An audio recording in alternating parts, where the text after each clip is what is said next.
Thank you for your support of Regent Audio. Each recording in this series was produced by Regent Audio, which owns the copyright. No portion of these recordings may be reproduced for any reason without prior written consent from Regent Audio. For more resources, please visit www.regentaudio.com. Looking for today's Inklings, today's session. What teachers and writers might be continuing their work today? How do we reintegrate reason and imagination? How do we make an imaginative as well as a rational case for Christ? Where's that happening today? In literature, in the academy? Can it happen today? How does it happen today? I'm gonna let you just take your talking and your discussion time. Okay, over to you, Ralph. Okay, great. Well, I'm going to do this, I think, from the chair rather than standing and pontificating. I've done enough of that. So that was fascinating, and I understand everybody's temptation to go on longer. As soon as you've said your go-to piece and then your piece of obscure, you think, oh no, but there's this, and this, you know. I'm also grateful, Kirstin, that you mentioned the others. If we were to think of the seven that you brought in, Dorothy Sayers, George MacDonald, G.K. Chesterton. I think if we add those to Lewis, Williams, Barfield, and Tolkien, then I'd like to think of all of those people when I'm asking the further question, which I'm going to do shortly. So how does all that happen now? How do we avoid sort of being caught into a sort of nostalgia loop where we go back to those golden days in Oxford and somehow wish that we were there? I mean, not that it's wrong to wish that we were there, but as long as we come back and do something. I think it's always quite an interesting thing. I think it's in the is it in the Silver Chair where you know they're pulled out of school and have the great Narnian adventures, but then they have to come back and face the bullies that are still kind of calling them out, and they've got. And I think Lewis is pretty clear that these great adventures in the realm of the imagination are there to help us change the world we're living in, rather than being simply compensatory fantasies.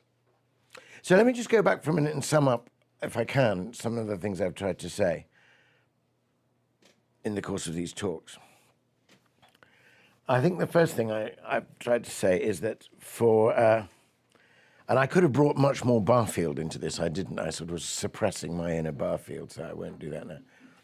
Is that actually in different ways for Lewis, Tolkien, Williams and Barfield, at some stage in their lives, mostly I think before they've actually met, they experience the agony of the split between reason and imagination, between a kind of a world of quantity and so-called objective knowledge, which is grim and meaningless in Lewis's phrase, and an immensely rich inner imaginative life, but which has been given no stamp of approval, no imprimatur, and for them in different ways, at different stages, there's a discovery that these two worlds can speak to each other, that they affect one another, and there's particularly an affirmation that the imagination, and specifically the poetic imagination, is in some sense a truth-bearing faculty.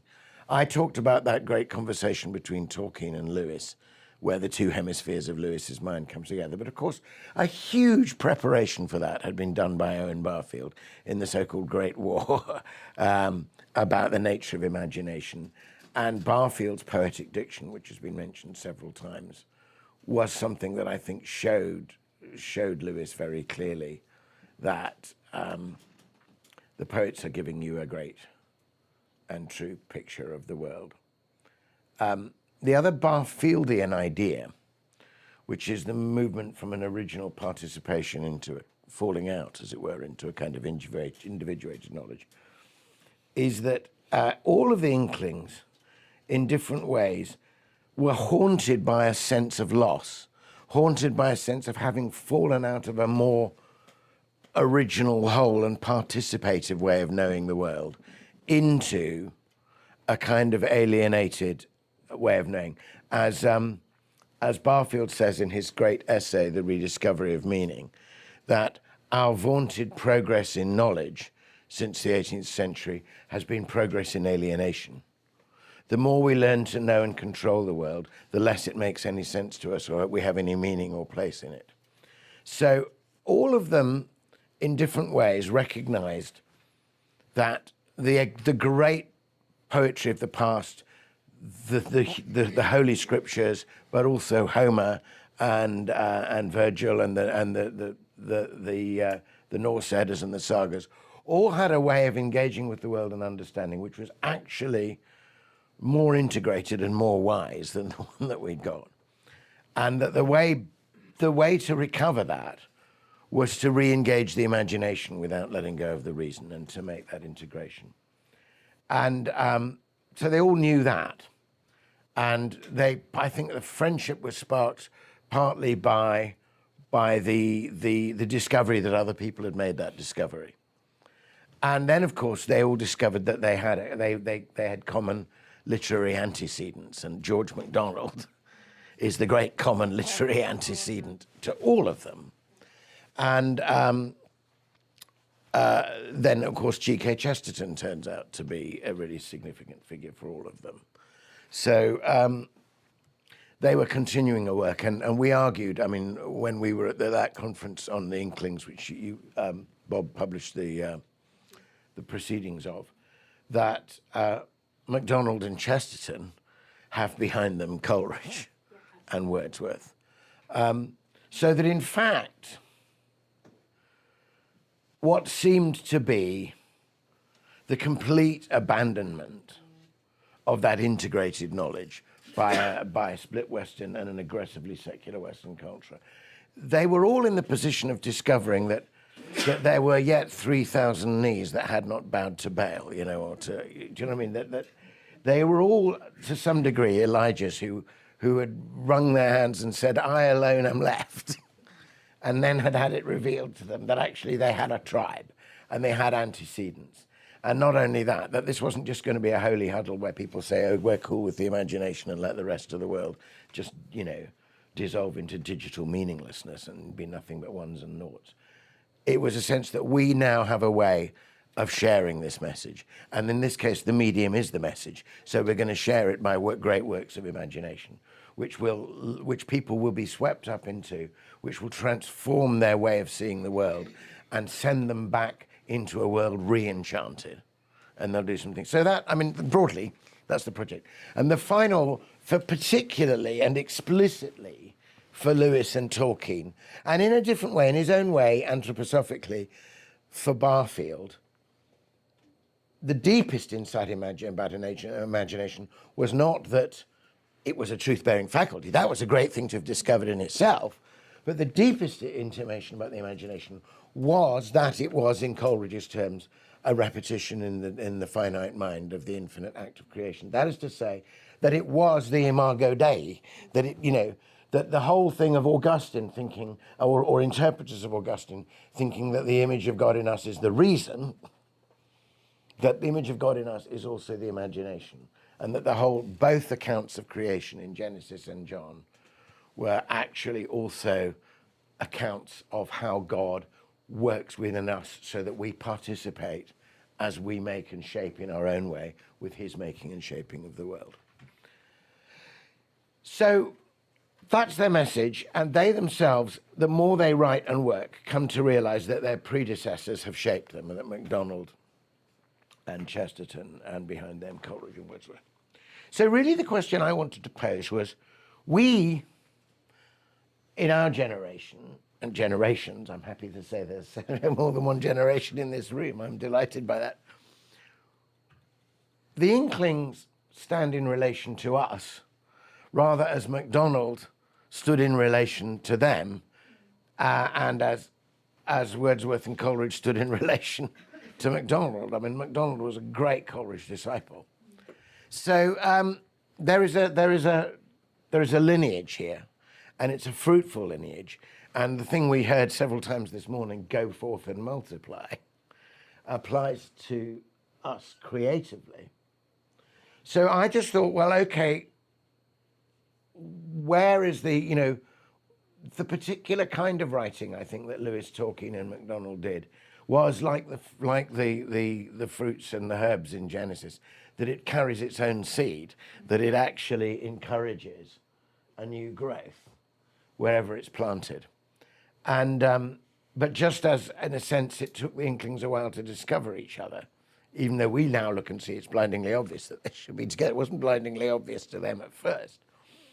So I thought, well, let's think about who's doing this kind of work now. Now, since we're going to spread the net broad, and we're including Sayers and MacDonald and Chesterton, and since we're thinking about Lewis not only as a creative writer, but also as a writer of apologetics, and indeed as a literary critic and an interpreter of others, just as MacDonald was also a great literary critic. And Barfield is a philosopher and attracts other philosophers. So we've got a pretty wide range. And is there anybody, or are there any groups of people that are combining those different kinds of discourse in one thing? I mean, one of the things that makes Lewis, I think, such a great literary critic, and his essays on Milton and Shakespeare are so good, is that he himself is a creative writer, so he kind of knows, what he's doing. I mean, it's the same thing that makes Eliot such a good critic.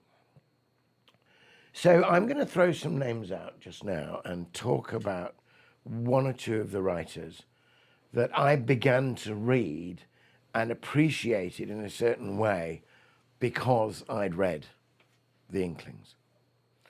Now, I outlined the very fundamental thing about the transformative and participative imagination as a way of coming at truth and reintegrating things. I haven't mentioned, magical worlds, dwarves, lions, unicorns, goblins. You could narrow the question of who are the new Inklings down to sort of who is writing in the same so-called genre or using the same, as it were, dramatic personae. And there may well be some new Inklings who are doing that, but there are lots of people who are doing that who are not remotely new Inklings. There's an extraordinary, as far as I can see, almost an industry out there in the sort of sub-Tolkien-esque or sub-Lewis-esque writing, which is the product not of the imagination but of fancy, in Coleridge's distinction, that it's just rearranging the fixities and definites of somebody else's sub-creation and thinking, he gives them interesting names, I'll make up some weird names for my people too. But unfortunately, not being Tolkien, they don't know the roots of language, and therefore the names don't mean anything in the way that all the Tolkien names mean something. So I'm not dismissing that. I think, fantasy and magical writing is wonderful. But I'm encouraging you to think that it doesn't have to be in that realm, that this integrative and creative and imaginative synthesis is going on. I mean, but we may, and also maybe science fiction. Obviously, we haven't even really talked much about Lewis's Cosmic Trilogy, which I think is a hugely beautiful and important set of books. And we haven't mentioned that all of the Inklings, I think, pretty much, but certainly Lewis and Tolkien and Williams, in different ways, touch on the Arthuriad, or what you might call the Matter of Britain, and in different ways bring people from that great legendarium into their narrative. Merlin is a kind of key figure. The Grail is important. Okay, so in no particular order, going back to my childhood reading and the huge excitement of reading the Narnia books, somebody then put into my hand Madeleine L'Engle's A Wrinkle in Time. And eventually I discovered the other books, and The Wind Under the Door and The Swiftly Tilting Planet. And obviously, in some respects, it's a different genre. But in terms of taking me into a new region in which not only was I completely taken up in a really great story, but I discovered I'd been sent back to the world with new courage, with new insights, and that I've been given a series of luminous images which even now, as I start my 60s, are still speaking to me and seem strikingly and prophetically relevant. Particularly when I think about it and the brain and the constant repetitions and the sort of training of the children to bounce a ball all at the same time. I see that as vastly prophetic. So Madeleine L'Engle, whom you have already mentioned as having, you were her TA at Regent, or? Well, I mean, yeah, I spent some time working with a couple places, so I should interject there that Madeline did tell me that after the Trinity, the person that she most is keen to meet after she moves on to the next stage is George MacDonald, and she wants to climb up into his lap and have him tell her a story. Brilliant. So Madeleine L'Engle seems to me to be doing a very similar thing, and particularly, as I say, giving us images to think with. Also, the way Madeleine L'Engle, I mean, there's so much to be said about that book. I mean, Meg as a heroine and Meg's mother as a scientist. You know, I've met a lot of people, including some, scientists and women scientists at Cambridge, for whom A Wrinkle in Time was a book that made it possible for them as young women to think about a career in science. I mean, genuinely, that was, and they sort of wanted to be Meg's mum, so that's really interesting. The bits of, for me, the actual explanation about the wrinkle in time and the line of time and the dimensions remains extremely important. So Madeleine L'Engle was obviously a person. Now, the next person I want to think about, again in this realm of the mythopoetic writing, raises a question which I hope you'll come back to me on. Obviously, a key thing about the Inklings and MacDonald, Lewis, all of them, is that as well as being supremely gifted writers of imaginative mythological work, who were also convinced that mythology told truth, all of them were Christian.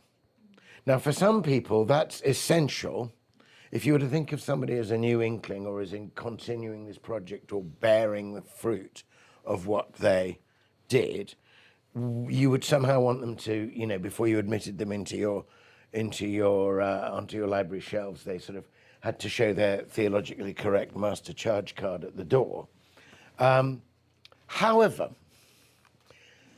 if it is the case, which I was contending in my reading of Midsummer Night's Dream, that the image of God, which is in all of us, is the light that lightens, is engaged, when we engage in creative, mythopoetic, truly imaginative work at the deepest level, we cannot do so except by some kind of participation in the divine making, and that all acts of human bodying forth of the form of things unknown are in a sense made possible and underpinned by this prior divine act of embodiment.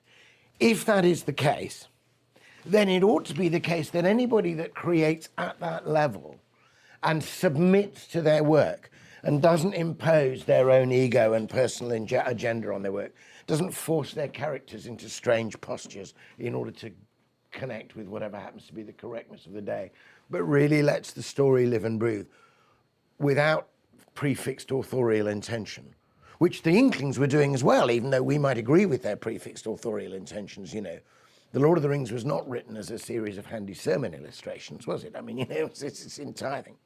If it is the case that a human being made in God's image, writing at that level, must, as it were, pick up from and have a resonance with this divine storytelling, as Lewis and Tolkien believed the great pagan myth makers to have done, then I think we ought to consider as possibly continuing the work of the Inklings, authors who will not off the top of their heads agree with the Athanasian Creed.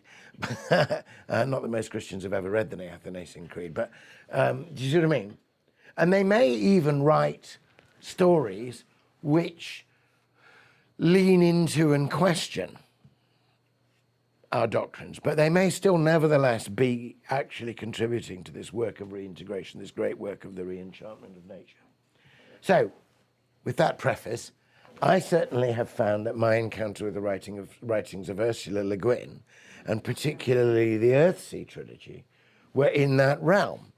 And in fact, in terms of mythopoeia, in terms of the active reading of the passage in Genesis about he brought the creatures to Adam to see what he would name them, the relationship between name and nature, the power of naming and language, seems to me the Earthsea trilogy really explores that in an extraordinary, powerful way. And she also does a thing that all the Inklings do, which is to take what ought to be a really familiar and obvious little mythological topos or typos, and suddenly tell it afresh in such a way that you don't even remember the source. And then one day you go, oh my goodness. So like everybody really enjoys the wonderful episode in Underland in the witch's realm when the witch is trying to enchant the children and Puddleglum stamps on the fire, and the whole question is adumbrated as to whether the lamp on the ceiling is an imitation of the sun or the sun. You know, and if there was ever a perfect retelling of the myth of Plato's cave, there it is. And yet, you know, it takes ages before the penny drops and you think, oh, Plato's cave. So in the case of The Wizard of Earthsea, the sorcerer's apprentice, you know, the apprentice magician who's trying to get above himself and who rushes to know more and do more than he can, and who accidentally unleashes something, and then, you know, that is a very, very old story, which you could say goes right back to Egypt, goes right back to Pandora's box, and that's the way the whole Earthsea trilogy starts off, really. But also, she just as the Inklings were to some degree engaging with great thinkers and philosophers of their own age. So Ursula Le Guin is really engaged with Jung. And Jung, of course, is somebody whose account of the notion of personal integration and spirituality is not inimical to, it's not the same as, but it's not inimical to some Christian accounts of progress in sanctification. And it's certainly, he's a figure with whom Christians ought to be in conversation. And here you get a really great storyteller, Ursula Le Guin, taking some ideas from the Jungian realm and really, I mean, obviously the one that's explored most in Earthsea is the shadow and the notion of the shadow, but there's also the encounter with the anima figure and others.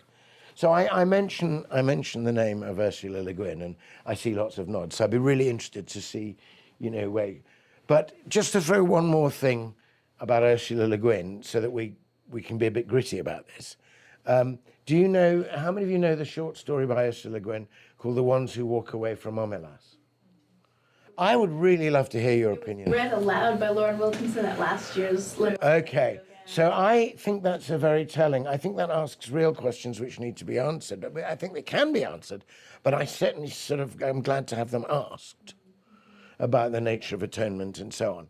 So she's an example of a myth maker who reaches into important parts of our realm, not in ways that make us comfortable, but which need engaging with. So I'm very glad that's on the agenda. So sort of continuing in this realm, my own childhood reading, or going on into my adolescence, having acquired the taste, as it were, for the magical and then for the science fictional from Madeleine L'Engle.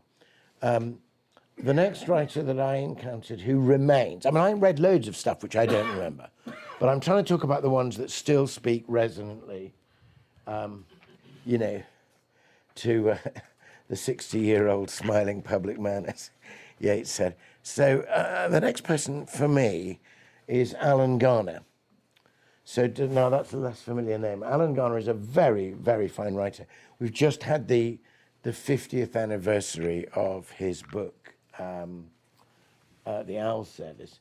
So he was a writer for children and for adolescents, but has also written some other books. He's the first book of his I read was called Elidor, and is very much about, it's very Lewis-like in the sense that it's about 4 children who are called into another world and who come back and forth. But Garner's children are in the sort of bleak and rainy streets of Manchester after the war, where there's a lot of bombed sites and bombed out churches, and they find themselves drawn into another world. There's a unicorn called Findhorn, who's a kind of really interesting character, and the children refuse their quest, and all kinds of ordinary things in our world suddenly become transfigured in their eyes and call them back to the magical world to deal with the quest.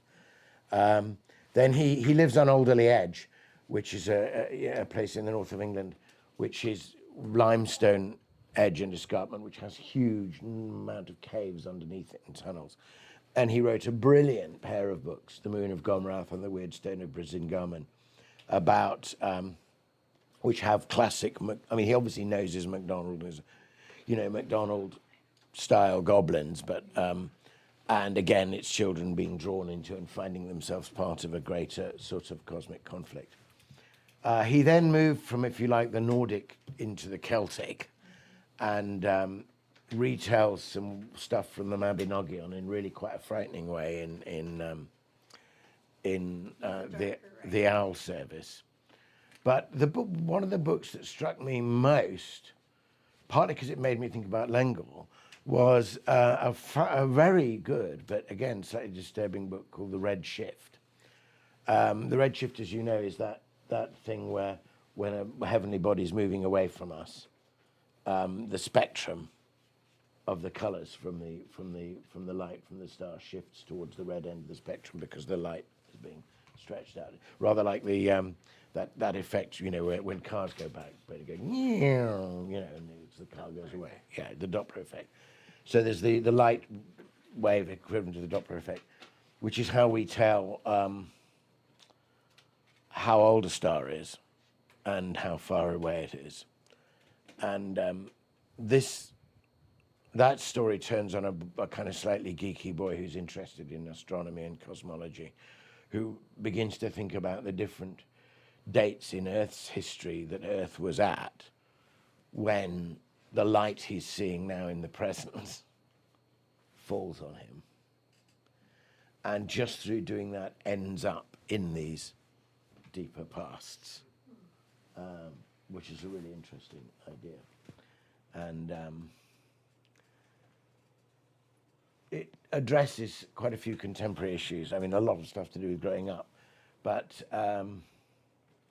in one part of Redshift,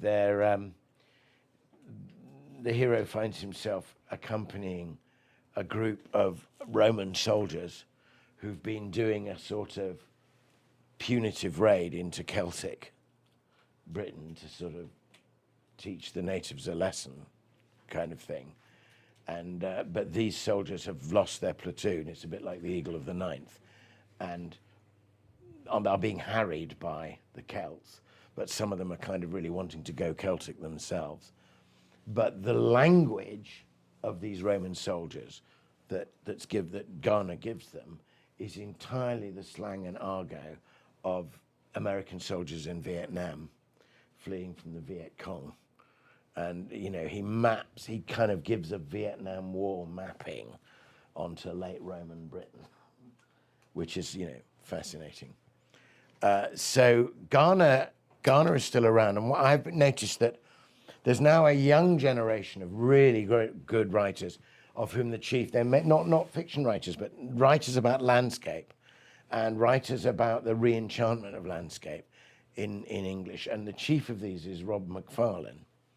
And Rob Macfarlane is constantly citing Alan Garner, and Susan Cooper is the other one, the Dark as Rising sequence.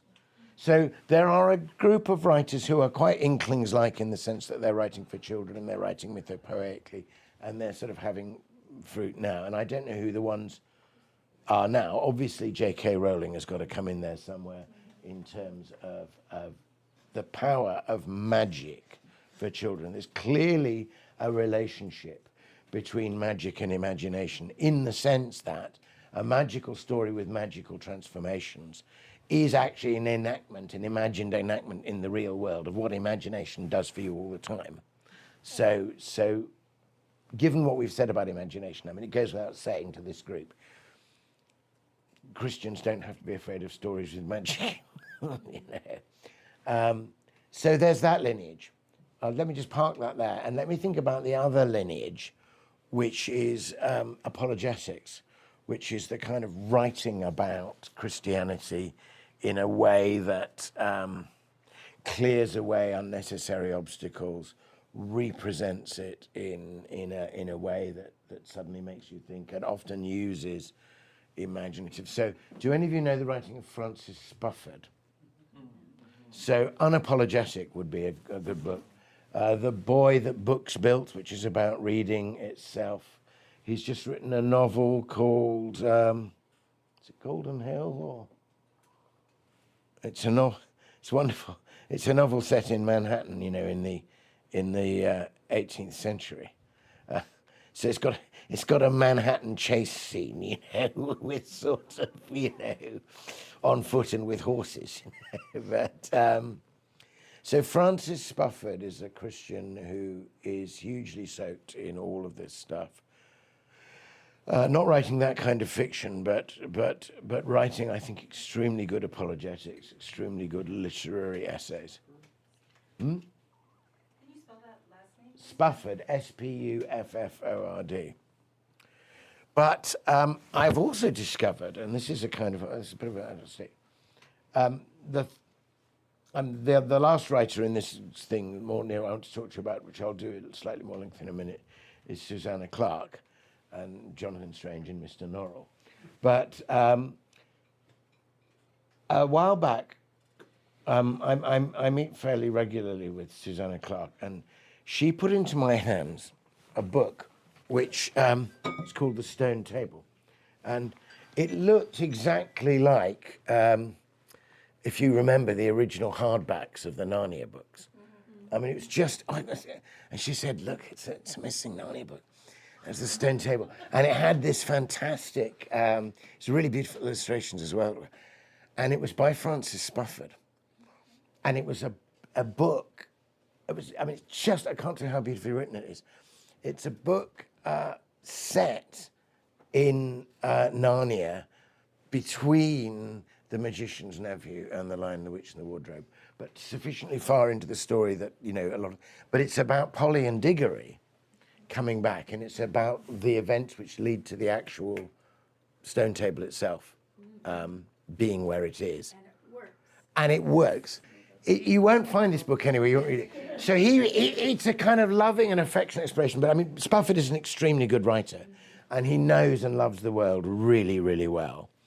And it's full of. I mean, he's also a considerable scholar. So, you know, the names of you know how you know, Dr. Cornelius, for example, in Lewis. You know, you suddenly realise the whole hinterland of Lewis's understanding of who Cornelius Agrippa is, and all of that kind of thing. It's full of that kind of thing. But he kind of half knew that this was never going to, you know. So obviously he wrote to the Lewis estate, and obviously they said no. So until such time as the Lewis estate no longer has possession of these things, this book will never see the light of day. So he had about 70 copies privately printed, and one of them he gave to Susanna Clarke, and she gave it to me. And I read it. I mean, I read it with some, you know, initial suspicion. You know, like, don't mess with the canon. And it's not, I don't think he's in any way trying to, but but it's certainly not fan fiction in any sense of, you know, being sort of derivative like that. But the effect of it was to send me back to Spufford's other books and make me realize, like, how completely on the side of the angels this guy is. So he never, as far as I know, apart from in The Boy That Books Built, he hasn't written about Lewis at all. And yet this little book made it clear that he's drawing hugely in a kind of subterranean way on Lewis. So anyway, so that brings me, just in these opening remarks, to Susanna Clarke. Who's familiar with the work of Susanna Clarke? I was really, really pleased to see Jonathan Strange and Mr. Norrell. Yeah, I mean, it's a pretty big book. So it was an international bestseller, certainly. Yeah, and the BBC did a very good miniseries of it. So when Rowan Williams was asked the very question we're discussing right now, who are the new Inklings, who's doing this mythopoetic work again, he said Susanna Clarke. So the world of Jonathan Strange and Mr. Norrell, it's certainly not in any way explicitly allegorical, and I mean, she might not. Well, I mean, it's not Christian in that sense at all. It's set in what almost like a kind of counter history. So it's set in the period of Wordsworth and Coleridge and Byron, and so the late 18th, early 19th century, with great, love and interest in all of that period. Except that this is a world where everybody's known about magic theoretically, and the great magicians of the Middle Ages are the stuff of legend. But her parallel to the equivalent of her, if you like, mythopoeic account of the tragedy of the split at the Enlightenment and the whole problem of that bifurcation of knowledge in the Enlightenment, which of course is happening in the middle of that period, is the idea that everybody thinks that magic is entirely theoretical and nobody ever actually practices magic. So you can write dry as dust books about magic, and then it's about how this world of this rather self-pleased kind of academic coterie of people who are called magicians but actually aren't magicians at all because nobody does any magic is blown wide open by the re-emergence of real magicians doing actual magic, and it's an exploration of all of that. But one of the things that makes it mythopoeic for me in the deepest Coleridgean sense is that her world, her late 18th, early 19th century world, is itself constantly re-enchanted by the kind of miraculous magical events that go on. And the landscape itself speaks, that England herself, the earth, the air, and the turn of the plot at the end is very much about how all the elements themselves are kind of alive and kindling in a way that we've mistreated them. And there's a tremendous meditation on the relationship between the human person and the landscape, and the person as a book. And she lives partly in Derbyshire, and there's tremendous, I mean, just the sheer power of the description of landscape and cityscape in that book, it's very, very powerful. So I was interested in this writing, and my daughter, who was a pretty good barometer for me of what's good and what's not in terms of her reading, was absolutely sort of blown away by this. I suggest we have some responses just for quartering out of this, then we break between 11:15 and 11 for coffee, and then do a final session 11 to 12. Does that sound? So, okay, so two things. First of all, out of my own interest, the names I've mentioned and those writers. Tell me what you think about that. Do you think they're in? How does that work? And then, for me, the vital question: who am I missing? Who haven't I seen? What's happening now? I mean, who are you engaging with? What gives you hope in terms of taking all of this forward into the rest of this century? So, over to you. When I saw the topic, and this is a completely other direction, but when I saw the topic, I go directly to Rowan Williams.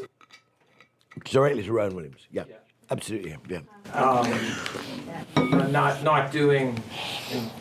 I mean, he's now written plays, writes poetry. He writes very good poetry, yeah. Yeah, but I'm just thinking as the apologist for our times. Yeah. And having kind of I think that probably in his day Lewis was, well, he was. I mean, at Oxford and Cambridge, not terribly well understood. I think probably amongst a large number of Christians, not terribly well understood. I think Rowan is not terribly well understood, and I think we're going to look back like, he's going to be like Anselm and the other. I mean, he's one of the great theological archbishops of all time. Like I remember, I was born in '62, and I ran into someone who had been a student of Lewis's, and I thought, you sat under Lewis, right? And I think a lot of people are going to think, wow, you were alive when Rowan Williams was alive? Yeah. And how did that whole generation just miss it? So there's not the fantasy world building there, but of course he's written well about Lewis. He's written, about Narnia specifically. Yeah. Yeah. Well, thank you for saying that. No, I would thoroughly agree with you. Rowan is interesting. I think as his time is going on, I mean, there was a time when I think some of his theological writing is really quite knotty and difficult to read, but some of his talks and his personal presence and when he's explaining things to you directly and speaking. I'm so passionate about this. I think that a lot of people who think that they understand Williams, I mean, there's the whole side that treats him as liberal, whatever that is. There's the other side that thinks that they, fully understand him. I think that people have to be prepared to live with the naughtiness and work through the naughtiness, because there are some things that we just fundamentally don't understand, and that we need a theologian of his caliber to unknot those things for us again, and to take us back to a kind of orthodoxy that I think that is. Yeah, I mean, I certainly think he's profoundly orthodox. Yes. I don't. I've got no time for people calling Rowan Williams liberal, in a pejorative sense of the word liberal. Right. Obviously, there's a very, very important sense of the word liberal, in the sense of liberality of thought and judgment and freedom of mind.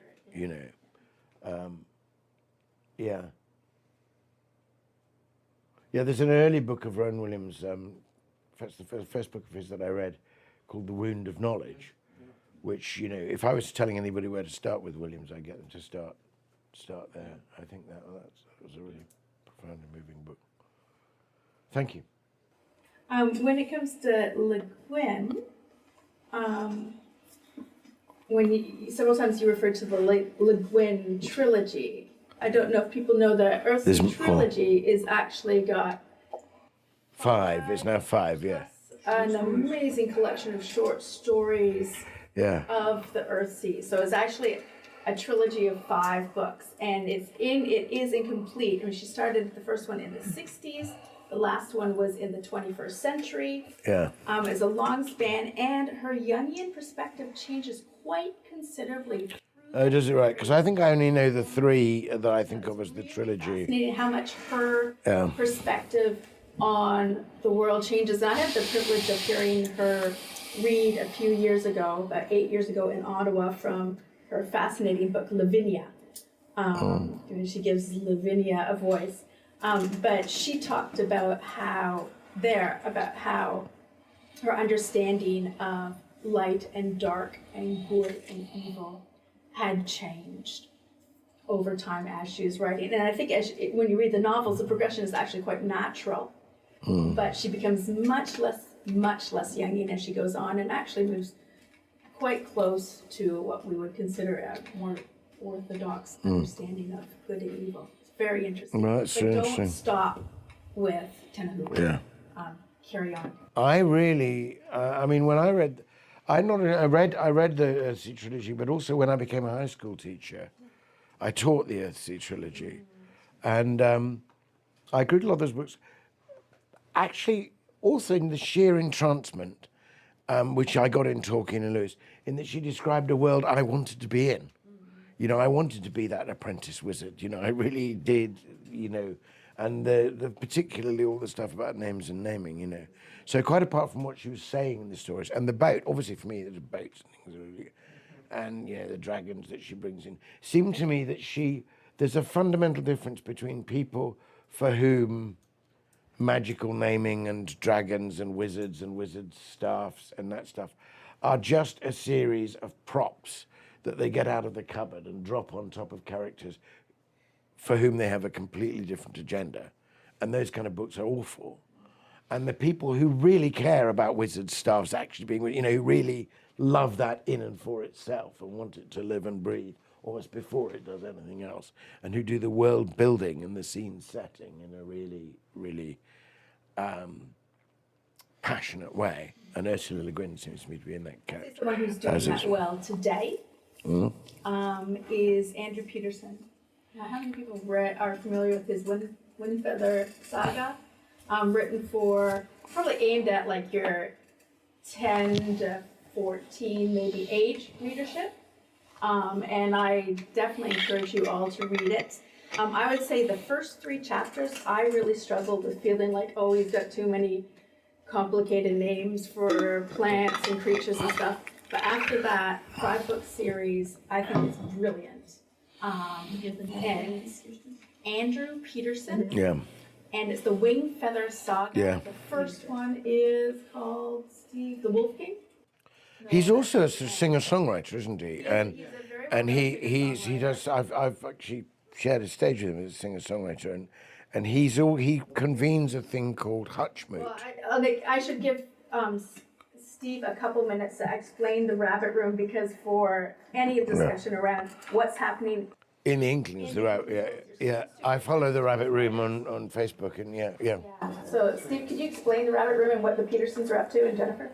Yeah, just very briefly. I mean, Andrew is a singer-songwriter who also is a novelist. His brother, Pete, is a novelist Another and a brilliant playwright. novelist. Yeah. And both pastors' kids, deeply committed Christian people, who, again, were drawn not simply to the writing of the Inklings, but this idea of a community of creative people and people of faith. And also, I think they started the Rabbit Room, I think because... I.e. the room in the Eagle. The room in the Eagle and Child where the Inklings met was called the Rabbit Room, yeah. Right. I think because their experience of Nashville was a place with lots and lots of talented people, but not a lot of opportunity for community and substantive conversation around these themes, just kind of more, getting driven along by the industry. Mm-hmm. So the Rabbit Room was created as a kind of a hothouse to nurture these sorts of conversations and opportunities for community and fellowship. And they have a conference event of sorts every autumn called Hutchmoot. Mm. And it's an interesting event because they've, up until last year, have kept it to, I don't know, 50 people, 60 people, something like that. And now they've expanded it, but it's still, tickets go on sale and sell out in an hour or two. Yeah, so that. Yeah. And wonderful online resource. Look up the Rabbit Room online. Blogs, podcasts. Steve did a series of podcasts for them called The Artist's Creed. They have great Wendell Berry podcast links. Great bookstore. Yeah. All around wonderful resource. And they're trying to do the Inklings type thing. And I think they're doing it well.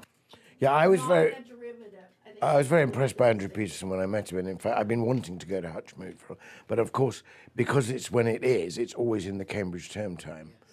Yeah, and almost more important, it's as important as the wonderful creative work that they do, just as you say that they are just very good people. They're very genuine people. They're not kind of in the business of self-promotion. Yeah. Really are committed to creating conversations. Yeah. I have a couple along the lines of Ursula Le Guin. I mentioned to you about The Beginning Place, one of her books, because she deals with the concept of once the dragon or the beast is slain, then what? Yeah. And she asks that question, and the book doesn't stop with the slaying of the beast, but continues on for a few more chapters exploring that theme. And I think it's a really wonderful way to access that idea. Beginning Place. In Canada, Eric Walters, he's from Guelph, and he writes the one thing he always tries to put in every book is hope. And his trilogy, The Rule of Three, is an answer to the Hunger Games, the Divergent series, and especially the Fifth Wave. So it's an amazing trilogy in which children are not the weapons; they are not killing one another, and there is hope, and that society does not have to crumble. And Kenneth Apple is another one. The one that everyone probably when they were younger was Hookback, Silverwing. Yeah, I've got Silverwing, yeah. Yes. And his steampunk trilogy, something of the Sky, I can't remember the name of the title, but look up Kenneth Apple's steampunk. His most recent was Boundless, which I haven't had a chance to read. His steampunk trilogy.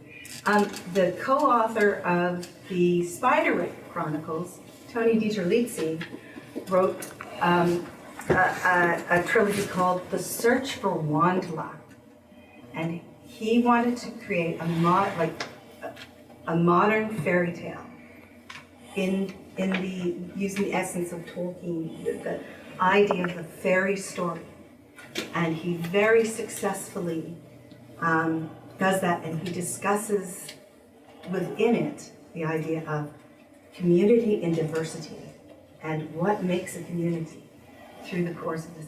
And there's a fabulous character named Rovender in it. We named one of our cats Rovender because just alcoholic, just unbelievable, picaresque saint. And by the end, Rovender comes to anyway, so there you go. So those are two Canadians and an American, Tony Dieterlitzzi. Yeah. Just a thought that's just flown off of that. You happen to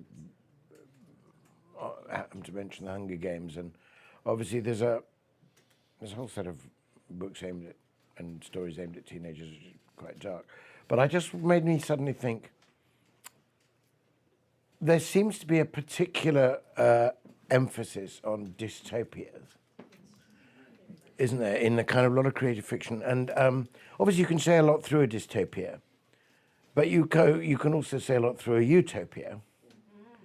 And utopia, of course, is a pun when Thomas More wrote Utopia, because it simultaneously means good place and no place, nowhere.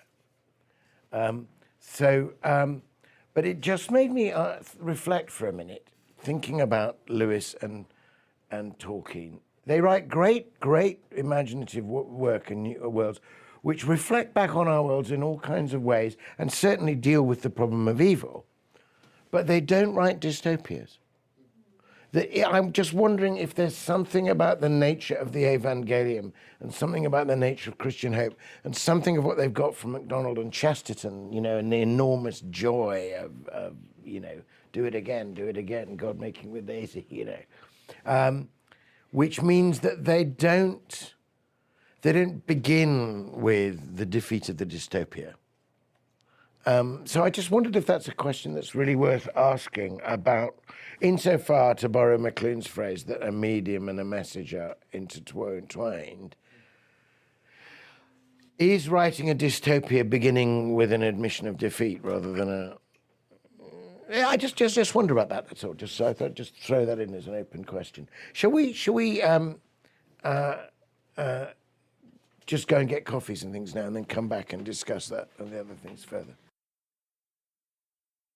Okay, that's great. Thanks for rearranging the room here. I think this is much better. We can hear each other. We can talk. And I've already found some things you've started to say really exciting here. That, some people I don't know about. There's obviously a whole cluster of,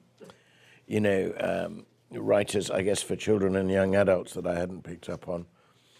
I felt we started a conversation on Le Guin, and there's definitely a conversation to be had about Pullman, and maybe a bit more of an exploration. We haven't also yet talked about the apologetic, what you might call, there's a broad term that people use now called imaginative apologetics. And some of them, people use that term to talk about the writings of MacDonald and Lewis and co. But also to talk about, if you like, other works which engage the imagination or about the imagination, but aren't necessarily themselves imaginative works, but are nevertheless moving in the realm of apologetics. So Dorothy Sayers, I'm so glad we had the Dorothy Sayers references there. For lots of people, I think, certainly me included, Dorothy Sayers' book, The Mind of the Maker, was a revelation because it was a book which was so clearly and passionately about the actual business of writing for and staging things in the theatre and the nature of theatrical enterprise, and at the same time about the Holy Trinity and about the way and the direction of the energies and the exchanges of role that are involved in the human creative act being a way of a model, as it were, cannot help becoming a model for the relation of the persons in the Trinity. And that book really was like, for my mind at the time I read it, was like lightning out of a clear blue sky, that I suddenly understood that this theology was really underpinning literature, and that literary criticism almost echoes theology without knowing that it's doing so. So I think it's quite interesting to look at, I mean, at the moment, as it happens, certainly in England, well, in England, literary criticism is recovering from one of its periodic bouts of continental philosophy and theorizing, and is just, emerging out of Derrida and Foucault and so on, and recovering itself again.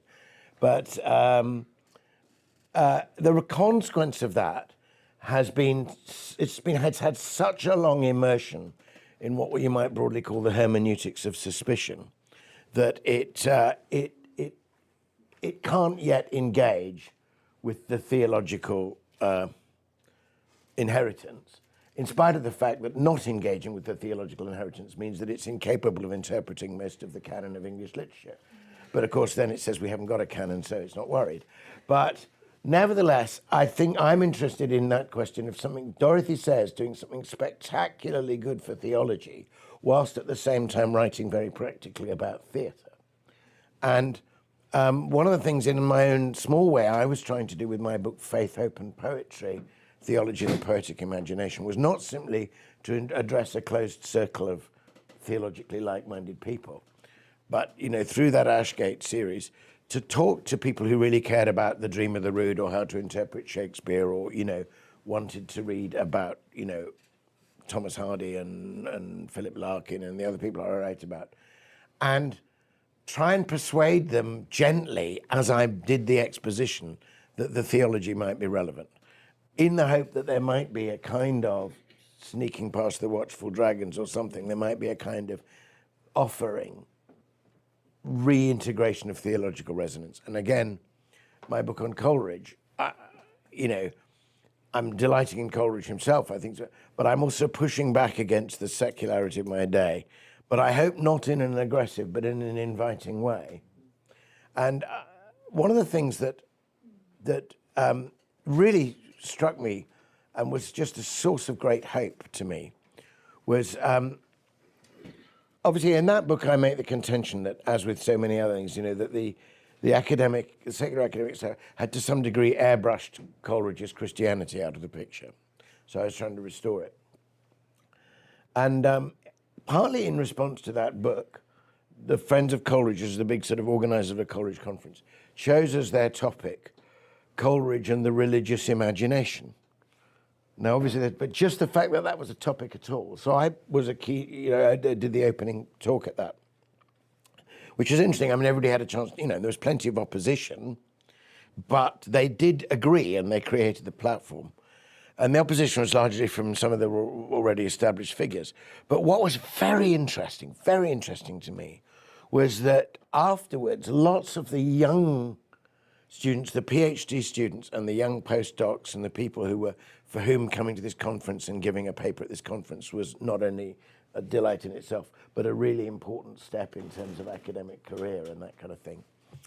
They came up to me and they were saying, "Oh, thank you so much," even the ones that didn't necessarily agree, "Thank you so much for doing this, because I've always felt that about Coleridge and I wanted to write it, but I couldn't, I've got a career to have and I've got papers to do, and I mean, these things are going to be peer reviewed, and there's a kind of self-censorship going on in the whole of academic discourse about what you can refer to and what you can't." And I was kind of blissfully unaware of that because, I just thought, why can't they see the obvious? I didn't realize they've seen the obvious, but they're not allowed to say it, And it had never occurred to me, because I was a chaplain only, I wasn't trying to climb any kind of academic ladder. So this experience at the conference suddenly made me realize that there's a huge potential for re-engagement with all of this material, for making really good literary criticism and really good philosophy and theology in comparatively secular establishments. If only permission is given, if only a precedent is shown, if only there's some kind of pucker properly published paper, from a good university that they can cite, which then covers them and is like a shield against hostile, then they can get in there. So I actually think that, and I now realize that the Inklings, among the millions of other things, did that for us as well. That citing, do you know what I mean? That we can, so I want to return to the question of great fantasy writing, but you mentioned Williams. I also just want to keep in our view the work in academia, which is, if you like, Inklings-like and available. Okay, we got a little over 15 minutes left before lunch. Where do we want to go with those 15 minutes? We're going to talk about Philip Pullman. Yeah, can we have that? Yeah. The two conversations we haven't had, which I'd like to have, is the Pullman conversation and the ones who walk away from Millar's conversation, which might, in a sense, be related, actually.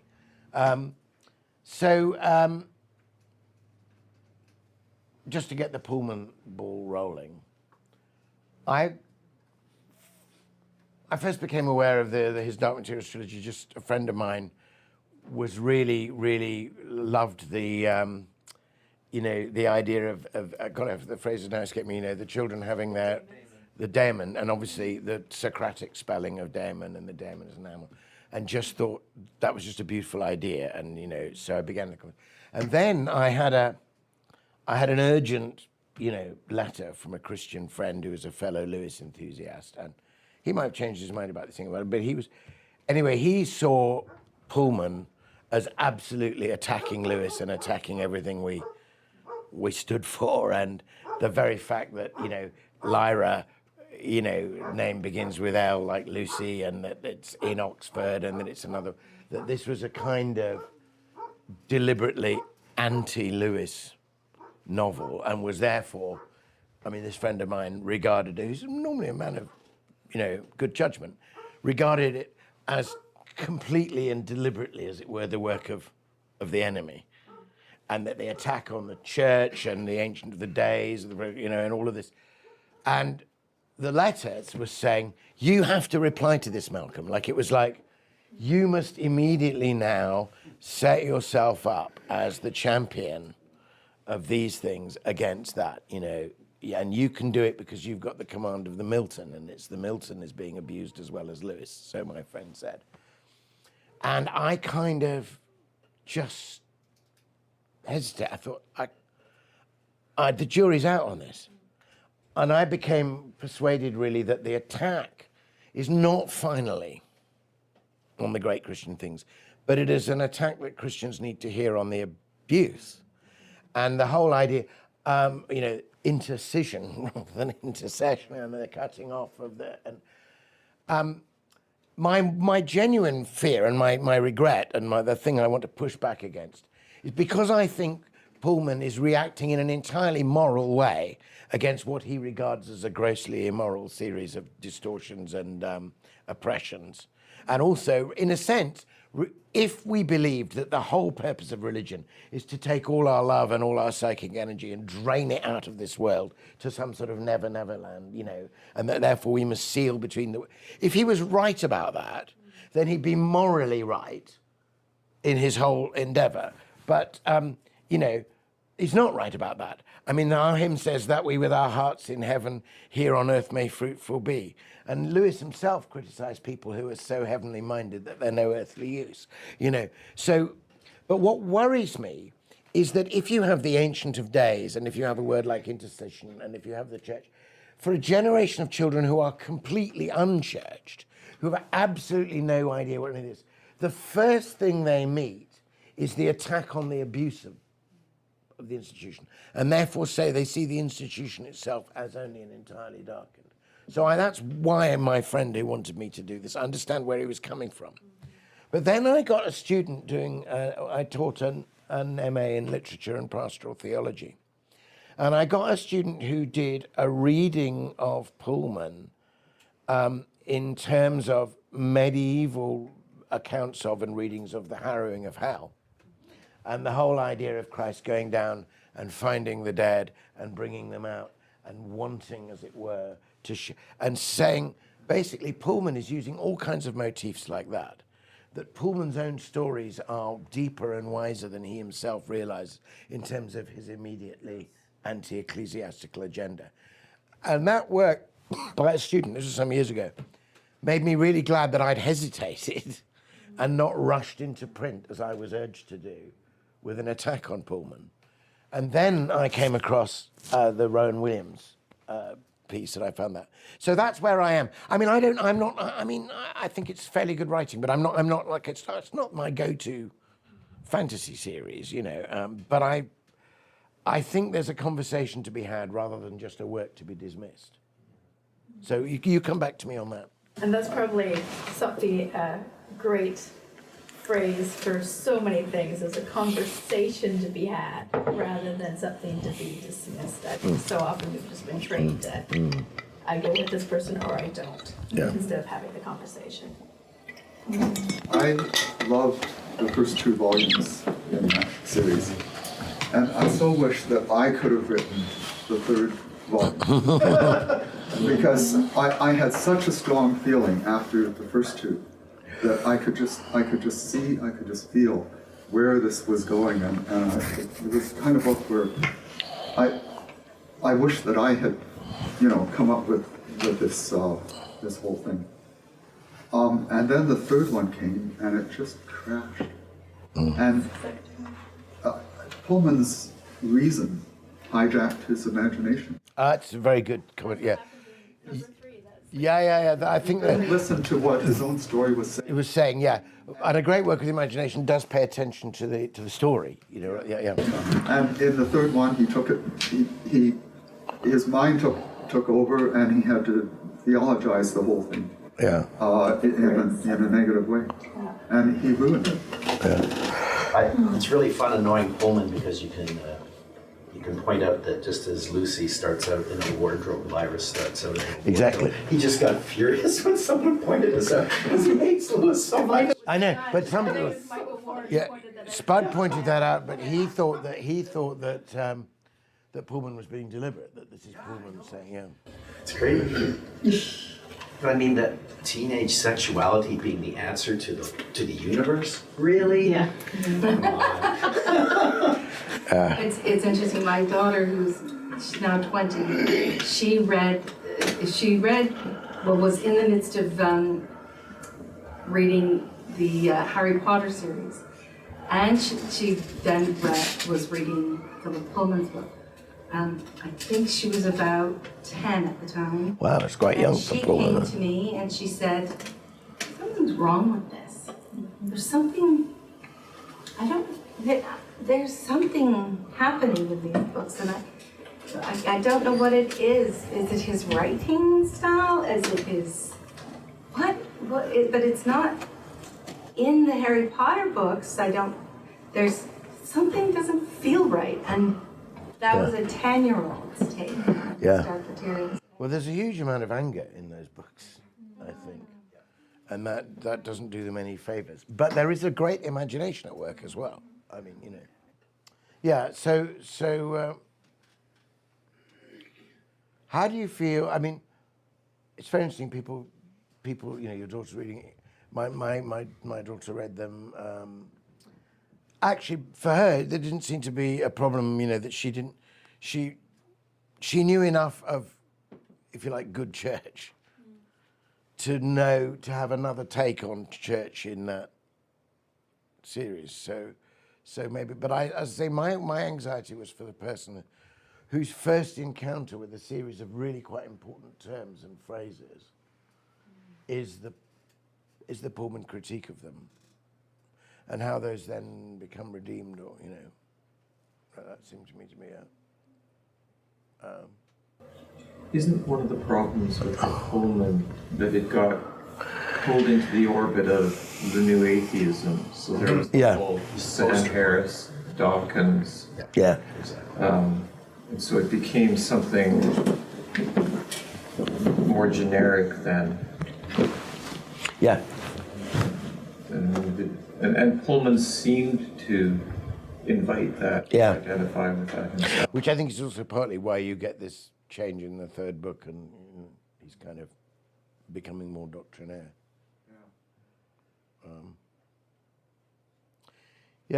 So, but you don't know what that's going to produce in the end. You don't know.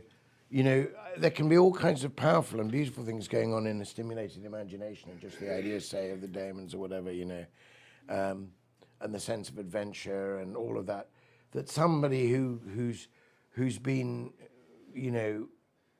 enchanted and drawn into that world may well, in God's providence, find other things and connect up and have a baptize and themselves in their own writing redeem some of those things in that world. So there's all kinds of going back to Tolkien's notion of the tree of tales.